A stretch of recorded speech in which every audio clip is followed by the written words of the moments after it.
What is going on, guys? Welcome to your 55th Java tutorial, and in this tutorial we're going to be getting into polymorphism a little bit and also talking about or building something called a polymorphic array to demonstrate why polymorphism is actually useful. And it's a pretty confusing topic, and trust me, there are going to be a lot of tutorials on this.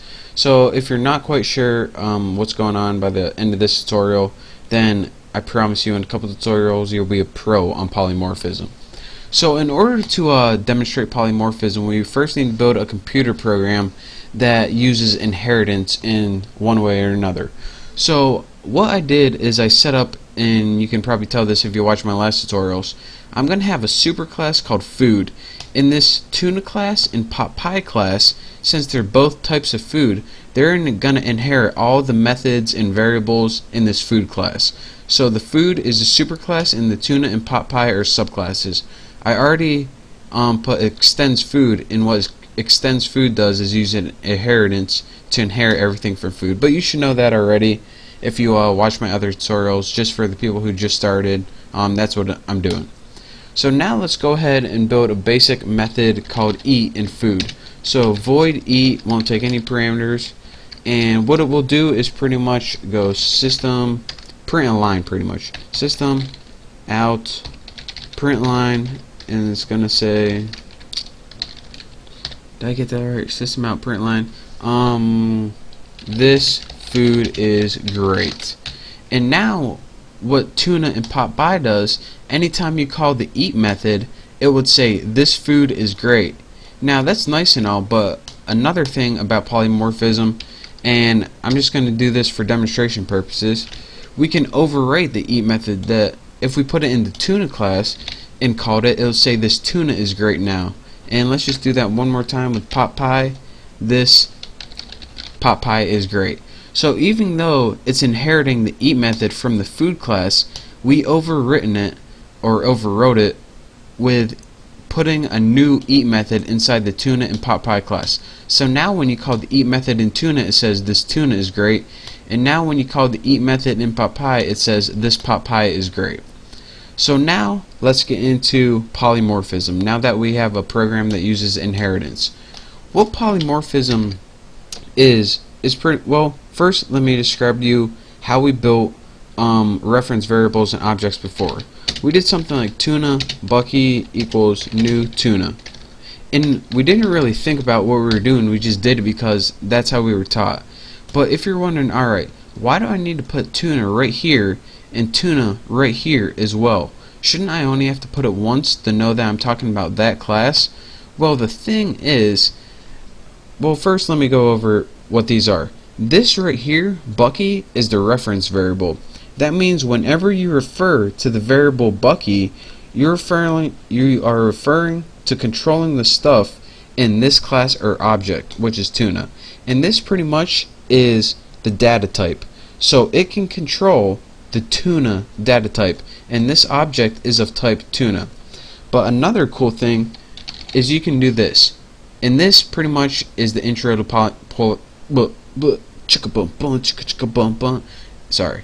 This pretty much is the intro to polymorphism. Not only is tuna of the tuna type, but tuna is also of the food type. So what you can do is some pretty cool things. Anything that inherits from the superclass, which is tuna, or excuse me, the superclass is food, can be assigned to Bucky. For example, tuna, since it inherits from food, can be assigned to Bucky. Pot pie, since it inherits from food, can be assigned to Bucky. And you're saying, alright, that's nice and all, I can assign this, that, and the other thing, but why actually would this be useful in any kind of way? Well, the answer to that, I will do one thing which you guys probably need, and that's an example. The quickest example and the most clear thing I can do is build something called a polymorphic array, and this stores objects of different classes in pretty much the superclass type. So let's go ahead and say we have food, and that's the type, and let's go ahead and make an array object named Bucky, and we'll set this equal to new food 2. So now we have an array, and it's called Bucky, and it's of the food type. And remember, like I said, since we have something of the food type, it can hold objects of tuna and pot pie.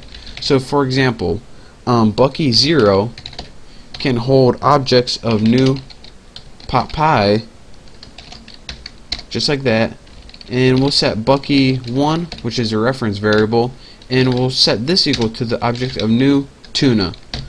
And you're saying, alright, well, that's still great. You have one variable that can hold an object and another variable that can hold an object. Yeah, these variables might be of the food class, but I don't see why this is useful still. Well, just wait a minute and trust me, you'll see why in a little bit. One reason for using polymorphism is to use polymorphic arrays, and that would be something like this. You loop through this array, and in essence what it does is it calls each method of this class right here.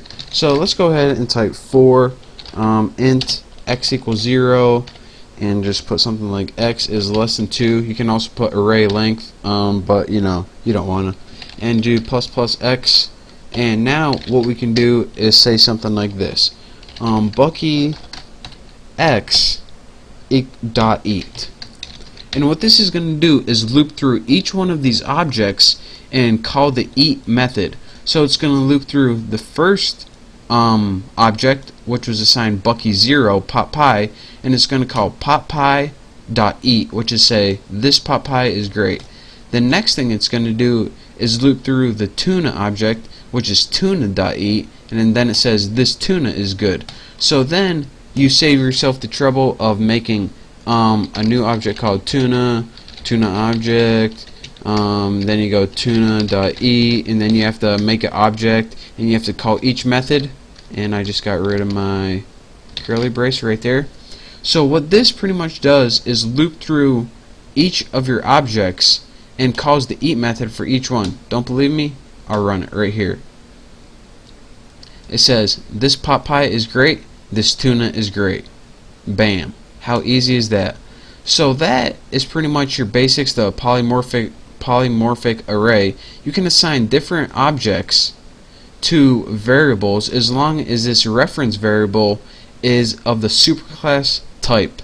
And that way, instead of having to build a new object for each one of your